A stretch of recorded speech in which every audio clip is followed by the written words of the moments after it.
just on one of it. Yeah. But I guess it's the way it is.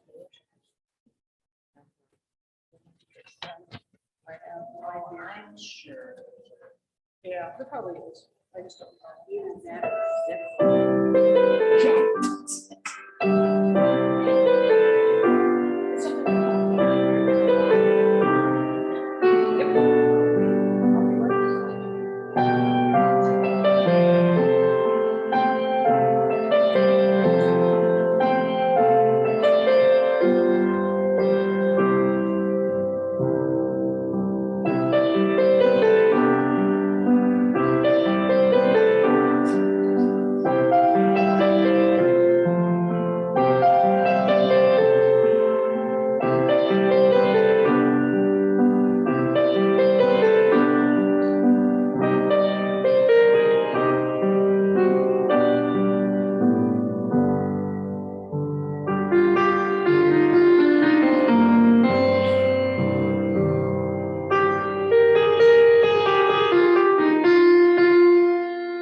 Good morning, and welcome to Normandy Park United Church of Christ.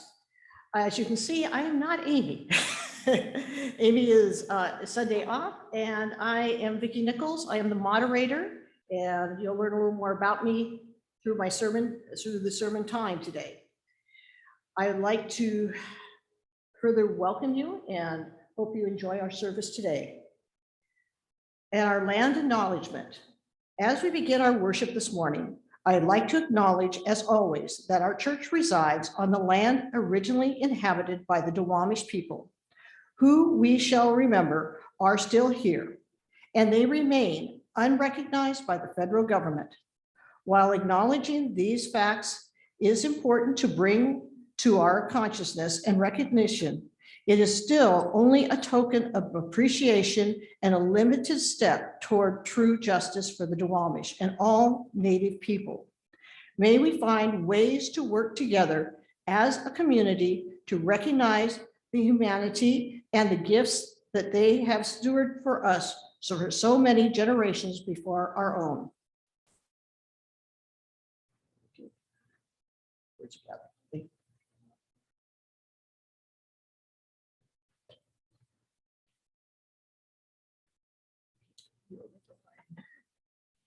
Please join me in the words of gathering. I will read the dark print and light print, and Vicki will read the dark print. And please join me on the dark print. We have been invited to know God.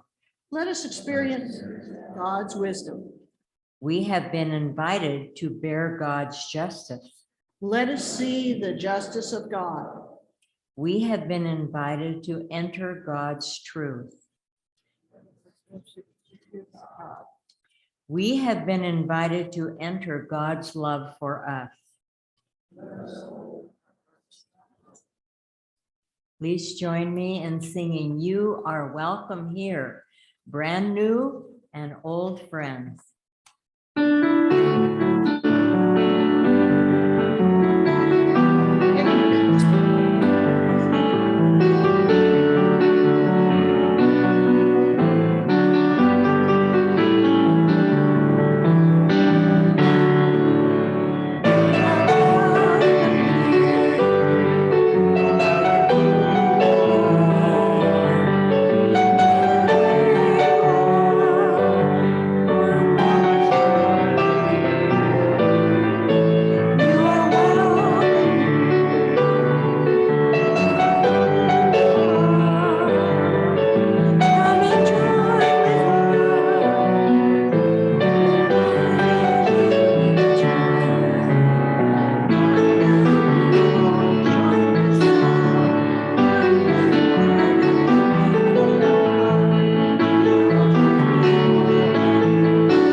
Join us in our opening prayer. Holy, heated one, healing one, righteous restorer, we come seeking your love, seeking your wisdom, seeking your truth. May we know you in this place, not as lone individuals, but as faithful fragments, seeking to be made whole again. Amen.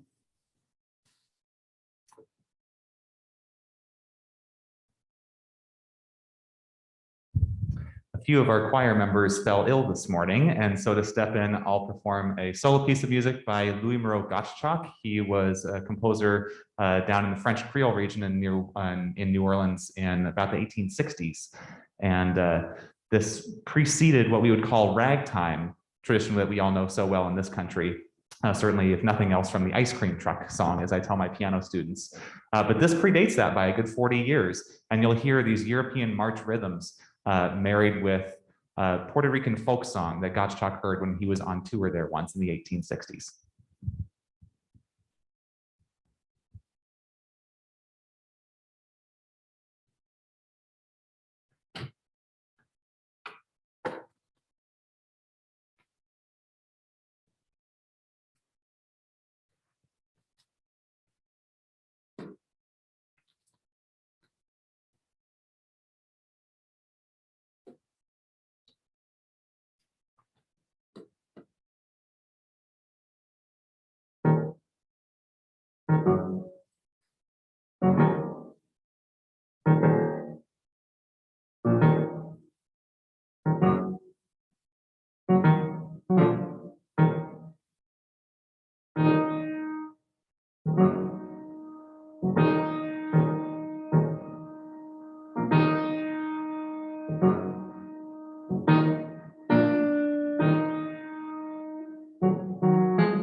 For our intergenerational moment today, we remember that this is Memorial Day.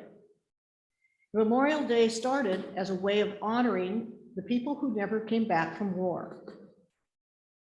Today, I want to take this a little bit differently, and I want to take it to our church memories. All of us have memories within a church. My own memories go back to when the church was still meeting in the Cove, and we'd have Sunday school before church. Another one of my memories is going back to when the first time we met in this building, right after it was built as a child. And it goes to my confirmation and also the memories of both my parents' memorial services in this church. So today, you all received a piece of a sticky on your bulletin. Please locate that. And yeah, I hope everyone has a writing instrument, because your job today is to take a moment, and I want you to think about one of your favorite memories of church. It could be that wonderful time at church camp, that time at Vacation Bible School, your wedding, a baptismal, some special moment. I want you to jot that down on your piece of paper, on your sticky. If you do not have a sticky, I'm sure we can locate one for you.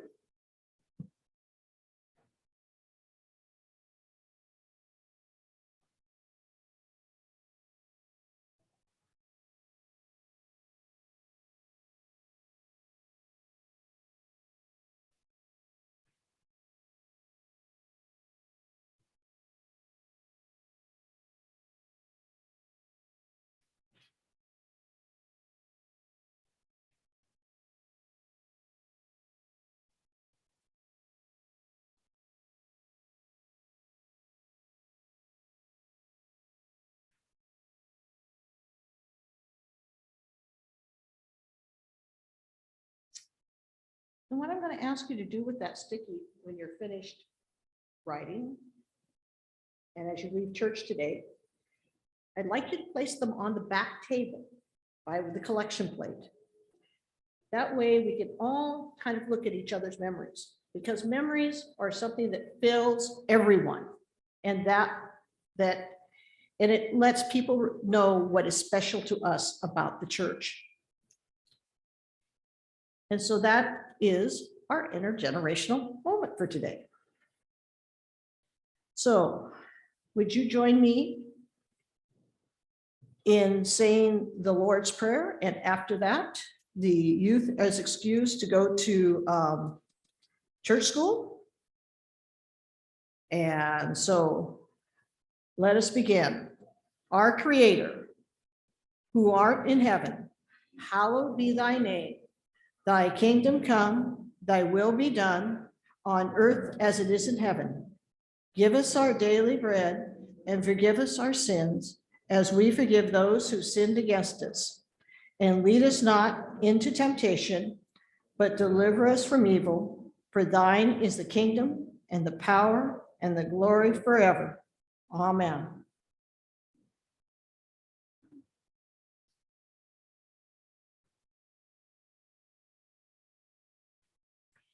Please join me in the prayer of reconciliation.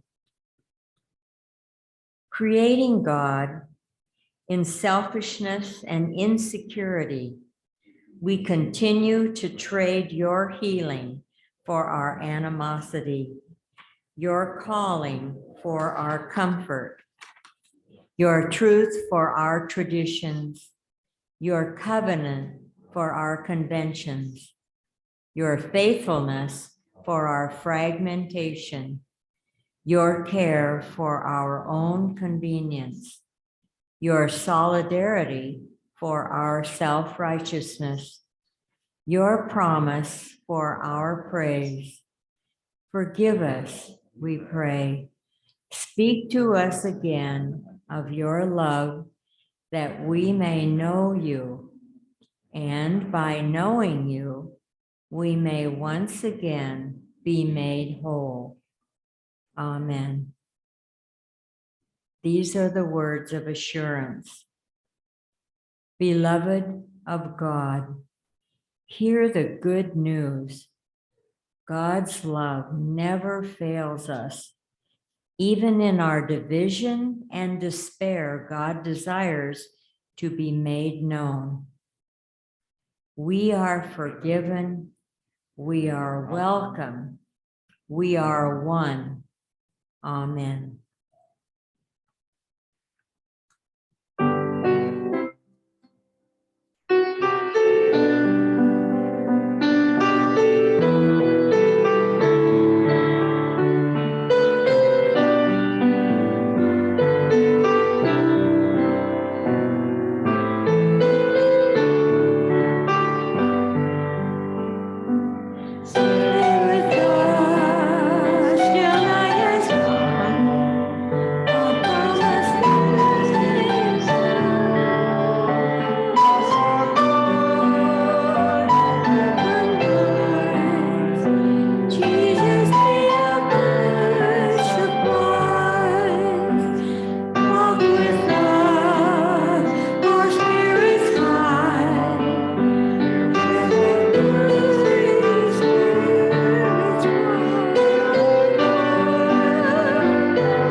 The psalm this morning that we're reading from is Psalm 97. The Lord is King. Let the earth rejoice. Let the many coastlands be glad. Clouds and thick darkness are all around him.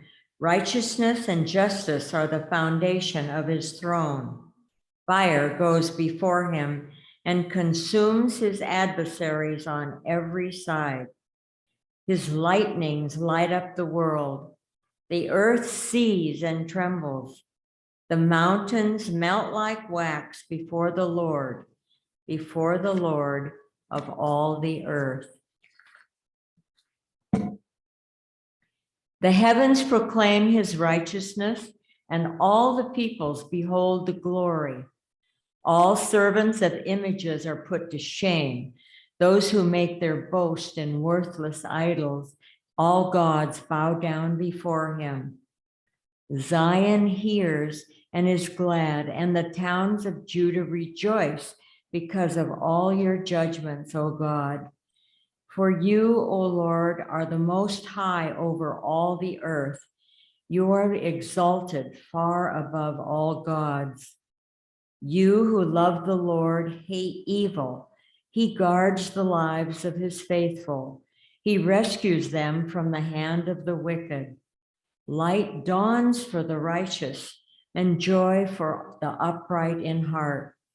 Rejoice in the Lord, O God, you righteous, and give thanks to his holy name.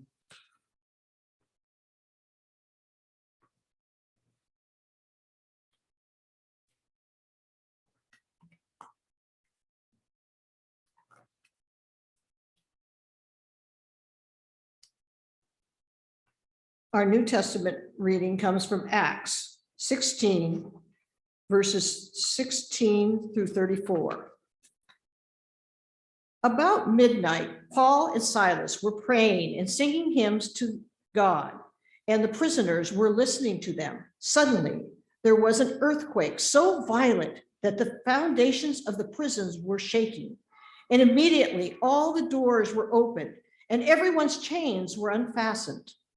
When the jailer woke up and saw the prison doors wide open, he drew his sword and was about to kill himself, since he supposed that the prisoners had escaped.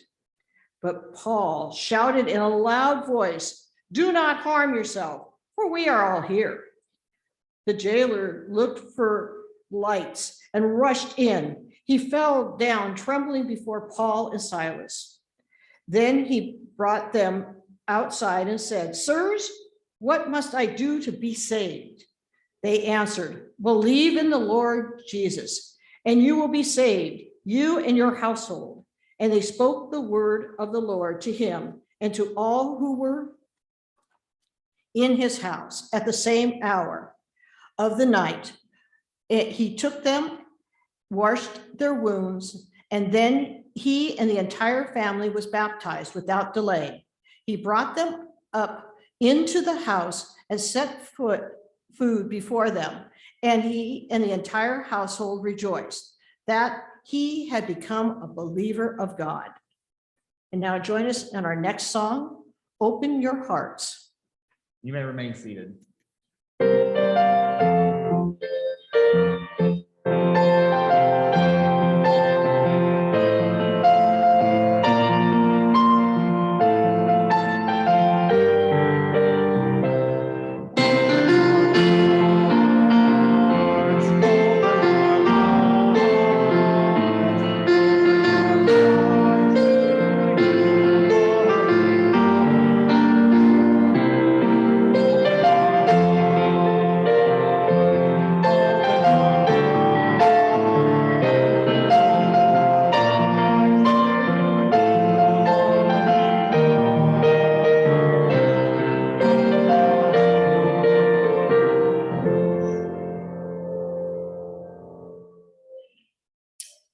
Good evening, good morning, I should say, not evening. For those who don't know me, I'm Vicki Nichols, and I serve as the moderator of this church. I've had the opportunity of sharing this altar this morning with my first Sunday school teacher, Lee Larson. Lee was my Sunday school teacher at Fauntleroy Elementary, or Fauntleroy UCC, and I was 3 at the time when Lee became my teacher. I have further history with this church. As I said earlier, our family started attending this church when we were meeting in the Cove building. And I was soon baptized here after we moved into this building. I was part of the confirmation class of 1969. And so today, I'm going to reflect on a number of things. But as I prepared this sermon or reflection, it reminded me a great deal of my former profession of being a school librarian teacher. It takes research. You have to make sure you've read the material, you determine what you want the people to gain from your speech, and figure out what they have to glean and what new knowledge and how they can interact with the material. So, for those who know, there will be no learning targets today. There will be no exit task or assessment given after this sermon. So please sit back and relax. But I hope you do gain some insight and knowledge about our church. Being your moderator in the last few years and being vice moderator has given me the opportunity to go to the highest points of in this church to the lowest points. And thank you, Bob, for allowing me to be able to get to the highest points. I have learned some really valuable things that I will pass on to probably all the moderators. I now know where every toilet is, where every hot water heater valve is, where the gas turnoff valves are, and where every furnace is. Things I never thought I'd never need to know. I also know where the burglar alarms are, and I've learned many other things of how this church functions as a group. and makes things work together. I've learned a lot about the soul of the church. And we show this through our mission, our purpose, our mission, and our value core statements. Even in this difficult time of a pandemic, which was very unexpected, it changed many things and fibers of our church, but it didn't lose one thing, that we were able to maintain our purpose, our mission, our vision, and our values. Our purpose, as written, is to create, our purpose is for being called, let me start that again. Our purpose is God calls Normandy Park, UCC, to make a spiritual difference in people's lives through fellowship, worship, and service. Our mission, to create a vibrant church community that serves our neighborhood and world. Our vision, a loving faith community where all are nurtured and people and people's lives are changed. Our core values, relevant worship and learning, respect, support, and working together, opening and affirming, general hospitality, service, and peace and justice. As we saw in Acts today, we saw a major event happen. There was an earthquake. And as we can relate to pleasant times, we've had a pandemic. Two major events. We also see that when the earthquake happened, all the leg irons were taken off the prisoners and they were allowed to go forth. They could have all gone forth, but instead they all stayed in the jail. And the jailer was amazed. And he sees that Paul has saved, tells him this, and Paul, as you see, is that Paul saved his life. And he asks how he can be saved and how he can accept the gospel. How does the scripture lesson relate to our purpose, our missions, our values, and the core statements? In my mind, I see a relationship with the pandemic and the earthquake. Both totally changed the world. We have produced new ways of doing church. Whoever thought we would switch to going to church on a computer versus being seated here in the church for a period of time. Now we have folks that are in I call it our virtual room, and we have people in our real room. And these have become ways that we have shared fellowship and our purpose. God has called NCUCC to make a spiritual difference in people's lives through fellowship, worship, and service. In the beginning, we weren't sure how this was all going to work. As the challenge arose, we became creative. And we started something called DoorDashes. Anybody remember DoorDashes? It was a way we could connect as a church, but also get materials out to people. It's also an idea that was picked up by a number of other churches that after hearing about our success with this, but as I go back, it connected us and it kept us connected. People help others learn the technology and so that they could be effective users of that technology. This goes back to my library's roots. You have to be able to use technology effectively. We did soup suppers. We did book studies. We did a lot of things to celebrate our faith. And the same thing, as you can see with Paul and Silas, they were celebrating their faith even when they were locked in prison. They were not down. But one of the things we started too right away was a COVID committee, which started meeting within a month of the lockdown beginning. We tried to assess where and what we were going to do and could do safely. This group continues to meet and assess the information and request so that we can keep everyone safe and healthy. It allows us to make plans for using the church building effectively and safely.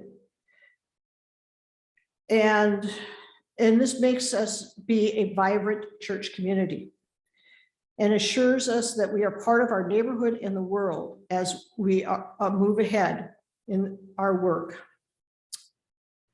We have continued to work in the crop walk. Is a vibrant way that we meet with our community, which raises money for the hungry. It is also shows that we are working for a mission.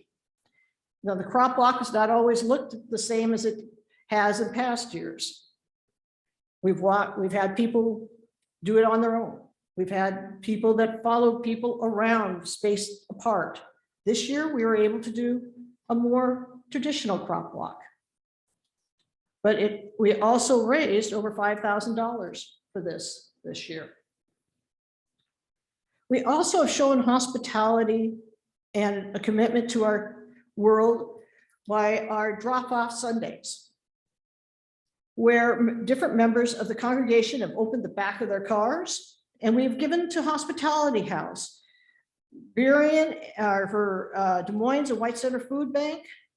We've reached for Reach in Burien for clothing, Mary's Place. Further, we've had our gifts go out to the immigration services, our church's wider mission, and 5 for 5 giving, as we continue to share with our neighbors in the world. Even though our community dinners were placed on hold, Madeline, and with the help of Shannon, has continued to serve the people of Kate's house through a weekly meal. Our budget monies have helped to fund so that this valuable work can continue. And it makes us be a moving and vibrant church in our community. We've continued learning through weekly services of book studies and Bible and brews, Enneagrams, soup suppers, have provided that meaningful worship and learning and leads back to our core values. Some of our book studies have gone into the peace and justice issues, where nurturing has happened and people's lives are being changed. As we've gone through this pandemic experience, we've learned that at times plans need to be altered and changed to fit what's happening in the world. Amy and I have now commented that it's much like a book that we both know. Choose your own adventure. You may have as the book starts out, you have a plan. It starts out and you know how the story is going to go. You come to a point where the story is going to divide. It could go this way or this way. You get to choose. A lot of times we had the plans made for this way and we've ended up going this way, just because the way events have happened. As we have opened the building, it has become more evident that we've needed to renew and rewrite our leases to work effectively in this new world of COVID. Further, we have needed to do some different languages in our contracts. As moderate emeritus, I want to thank Bob for all his help in this area, because contract writing was not something that they taught in schools of education.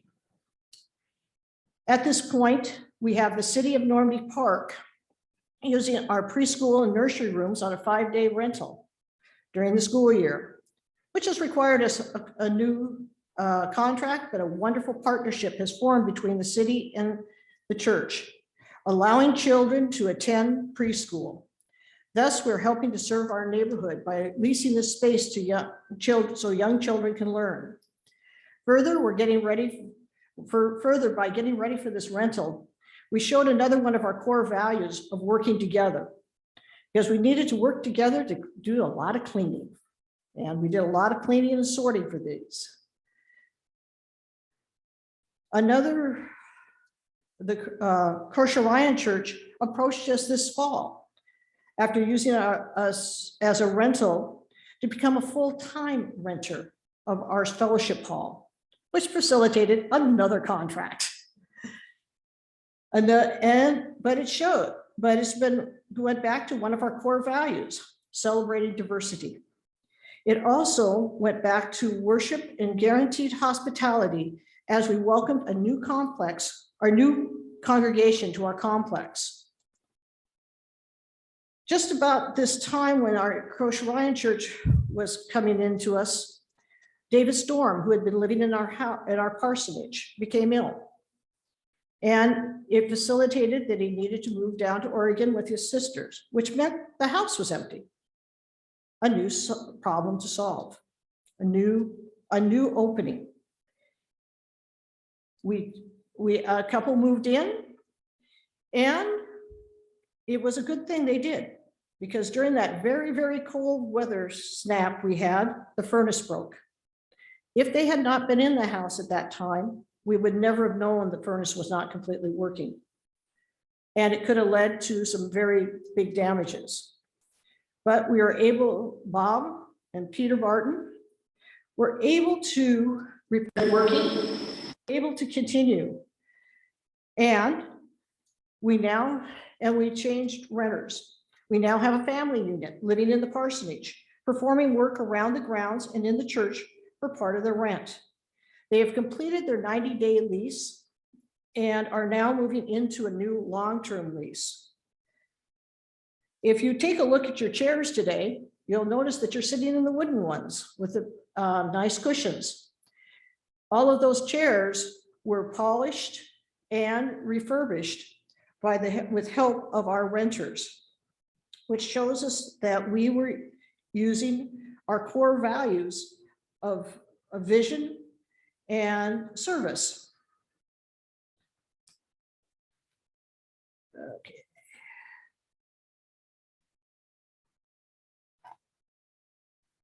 Now,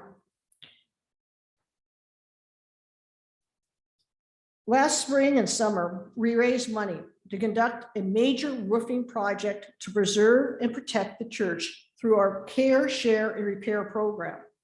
Much of this work had been delayed for a matter of years until we really did need to act. At this time, we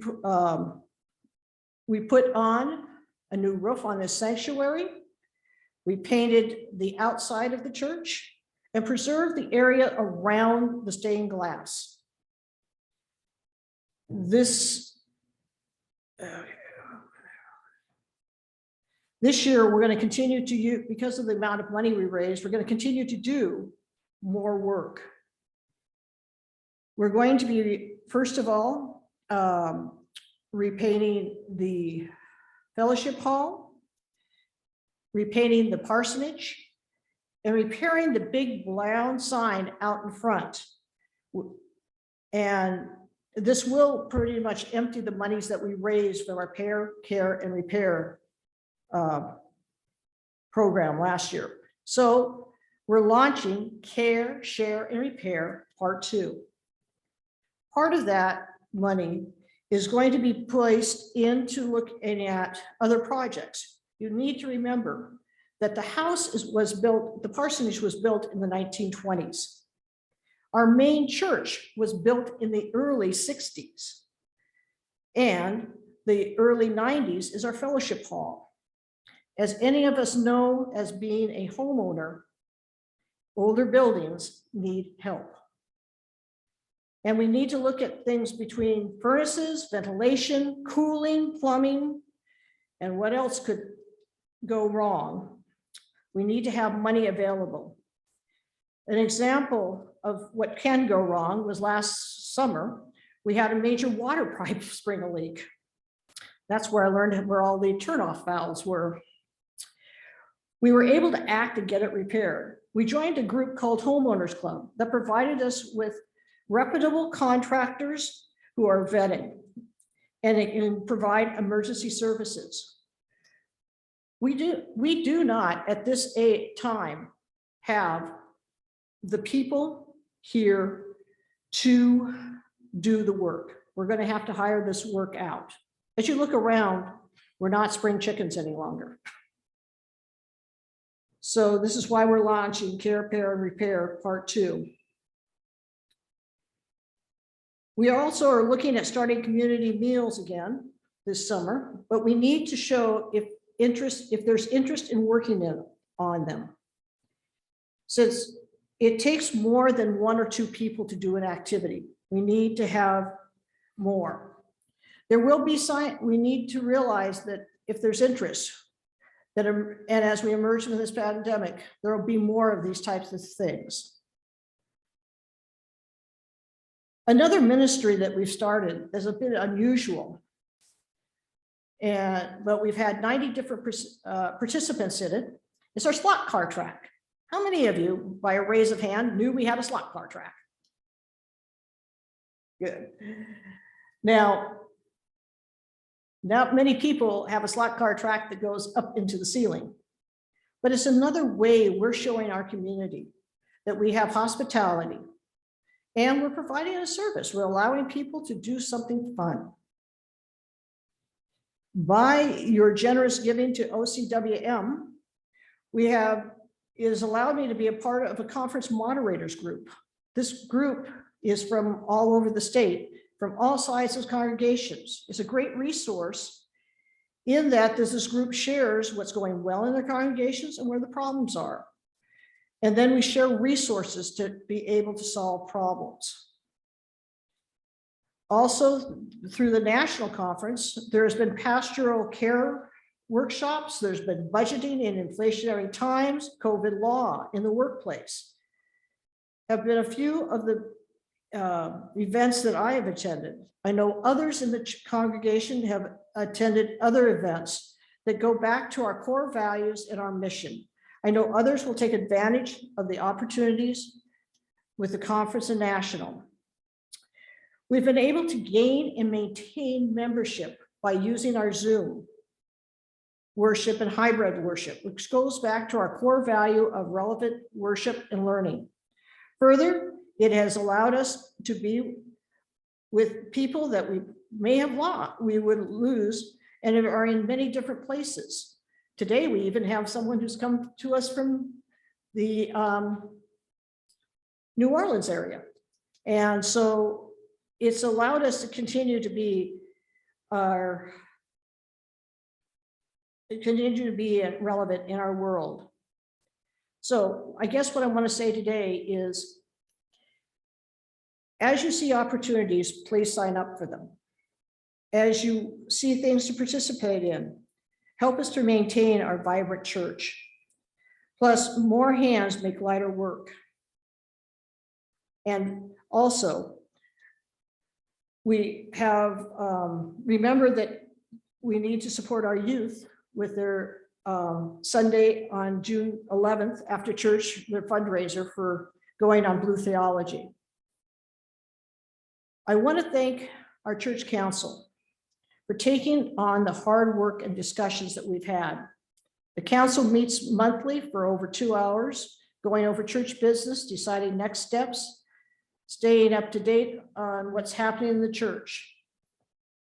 These people, as we go to our annual meeting in September, will be looking for new members to their committees. Think about, what would you like to do? And I also want to thank our paid staff.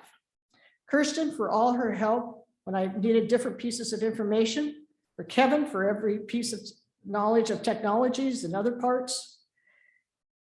And yes, there is a committee working on replacing him, which I wish we didn't have to.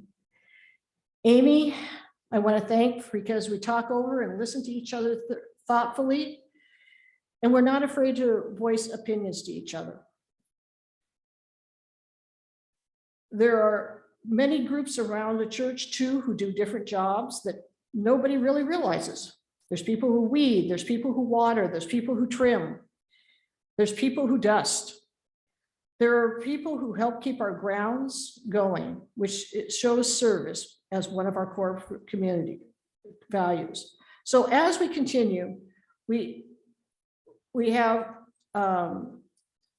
trials as Paul has trials, but Paul was positive with song and prayer, and we are still holding our core values, our purpose, and our mission and vision today in today's world. It may not be the same as it always has been, but we're learning to do things in a new way. Thank you. And our next hymn will be Community of Christ.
Now it is time for our joys and concerns.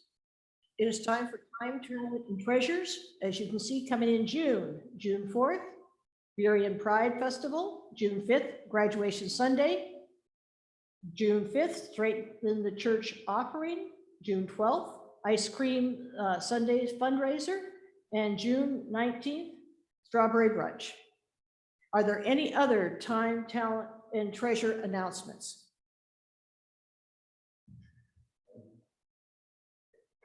June 19th will be the last choir Sunday, and after that for the summer, I'd like to bring back summer special music. So all of those of you with hidden or not so hidden musical talents, I would love to recruit you to provide special music on given Sundays this summer. So thank you for considering before I start hunting you down.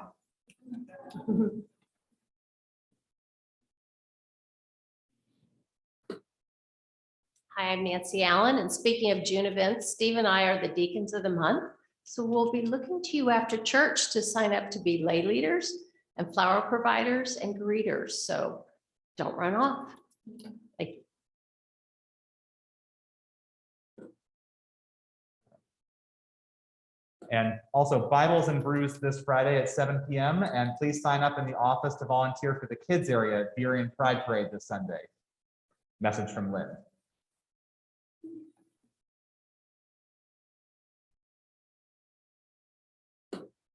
Near and dear to our hearts are the little ones. I'd like people to know that March for Our Lives will be Saturday. Look at the calendar there, Saturday, June 11th, and there are different offerings for March for Our Lives in the Seattle area. So check their website. I'm planning to do what I can, and Jill helped me with the crop walk, but I'm gonna walk where I can on the 11th. Prayers for those people in that community.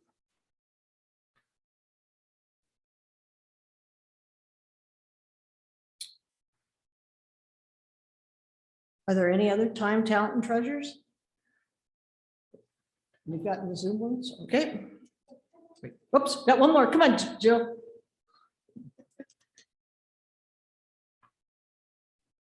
A long walk.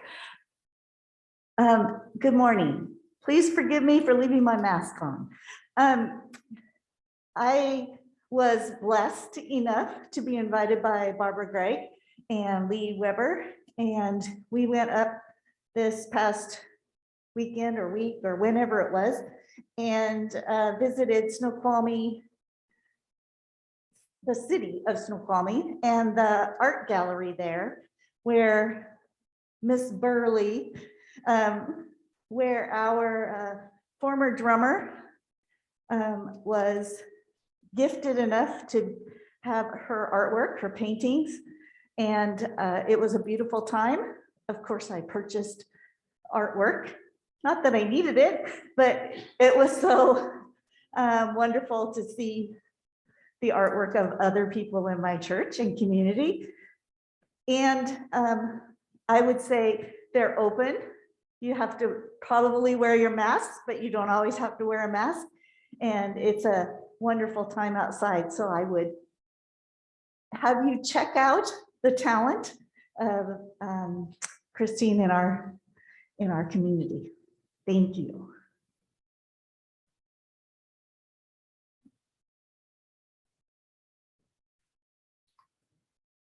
And we respond together by singing the doxology.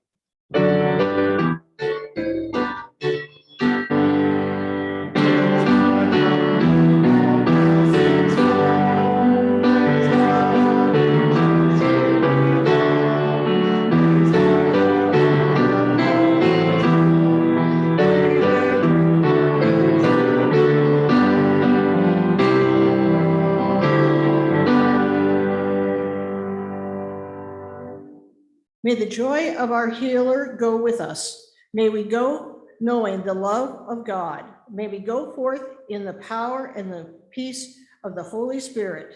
Amen. Amen. Amen.